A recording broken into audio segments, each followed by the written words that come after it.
You're welcome back from the break. We are rounding up. You're still on the program Africa Today on NBC, your number one Africa TV station. And you can watch this program on all your mobile devices and also all the other programs on this great network. Just go to NBCLiveTV.com. 2013 World Economic Forum on Africa was held in South Africa recently.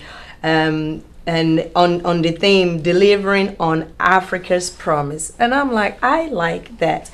But guess what? One of the managing board directors said, Boge Brenda, said that the African lions are growing even faster than Asian tigers. I'm like, yes, go man. But that's true. But he said, but if this growth is not invested in human capital and diversifying economies, we will lose out on the opportunity. No question. And over 1,000 participants from over 80 countries took part. And Godwin, what do you think?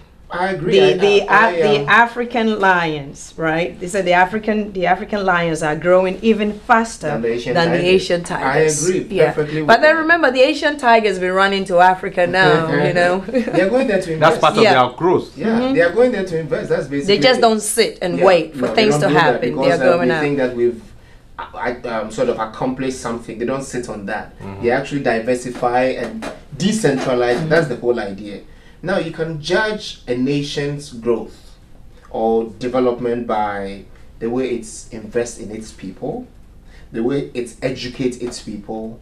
Issues like the what they call the not the birth rate, but the death the life expectancy in those countries and all that tells you that they take care of their people.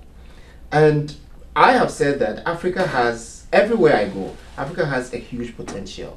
So the word promise over there is a very consciously chosen term. Yeah. So, but the point is that if we don't invest in the people, we don't do it. Because if you don't educate your people, what happens is that you really don't have anything to go on with. If you look at the literacy rate in many of the African countries, it's very, very low.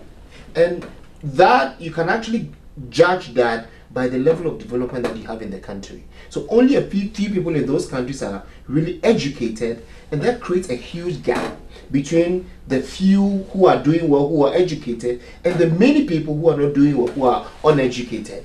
So we have a number of guys who are coming up. If you look at the people who chaired the meetings, the people that they invited, they invited the Nigerian, the new African, the richest man in Africa. Oh, okay. The cement guy. Dangote. Not just that, a number of Nigerians actually featured over there too. Yeah. The richest woman from in Zimbabwe. Technology. A number of people. All those people featured over there. That tells you that we have some promise over there. But I've not seen the investment yet in Africa. Let me tell you, if you look at many of these guys, a number of their investment are also outside. I wish that... Which really doesn't help the African economy that I know, much, because right? they are safeguarding their interests. Let me tell That's you, right. you have to be That's selfish. right. You can't blame them for that from one the point is aspect, that though. the political That's climate true. in Africa is not that stable. So you can't really invest and keep your money in Africa. And when you do and there are problems in Africa, you lose a chunk of your money. So they would rather go outside and invest over there. It's sad, but that's the problem we have. So if we could have a better political climate, because let me tell you, there are some African countries that are doing well. Botswana, I've said this everywhere I go, Botswana is doing well. If you look at its GDP, it's a very small country, but it has a huge GDP. It's doing well like the likes of Norway, Finland, and Sweden that we talked about the last time. And then there are other countries. South Africa has always done well. Nigeria, a huge potential. The problem always has been how it manages its resources. So, if we can actually sit down and do better, I think that Africa really will be whatever they call, not the tiger, but what? The lion of Africa. The lion. The lion of Africa, screaming everywhere. And we'll be able to silence the Asian tigers. Funcho, your closing remarks on this one? Delivering let me just summarize promise. what my friend said.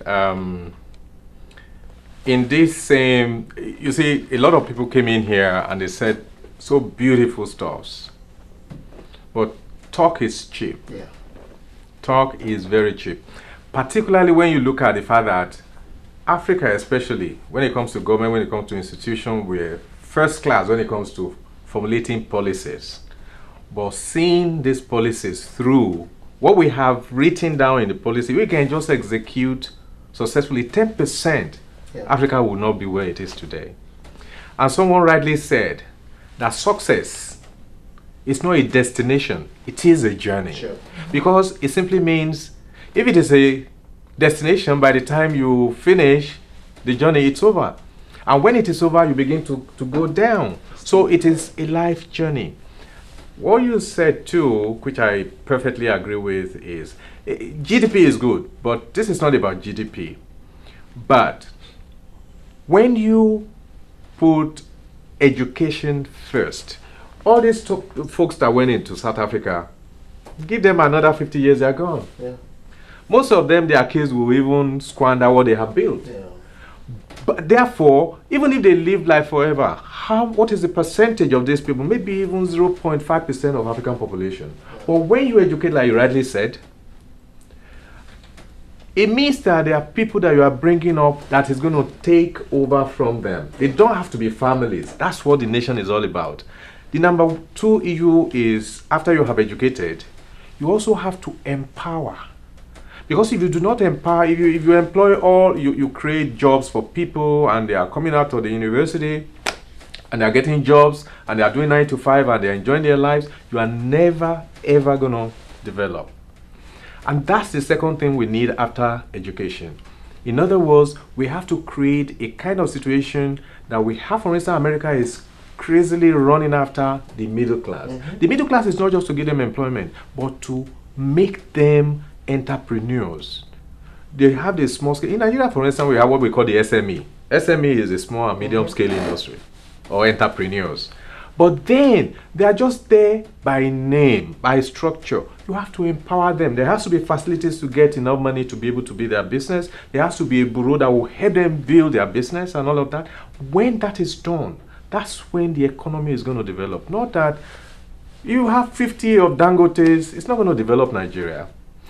Like you rightly said, it's not just their money they are taking away. They are taking their businesses out of the because system, the structure back there will kill them, and it's unfortunate. So basically, I agree with you, but the summary is, let's put some action into the thought. They talked well, but let's put some action into it. Because they've done this every year. They do this every year, so they've always done that. So.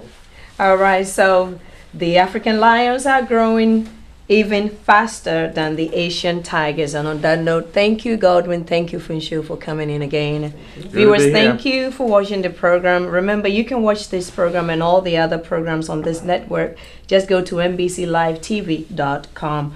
Watch it on all your mobile devices around the world. Until same time next week, have a good night and enjoy the up and coming programs.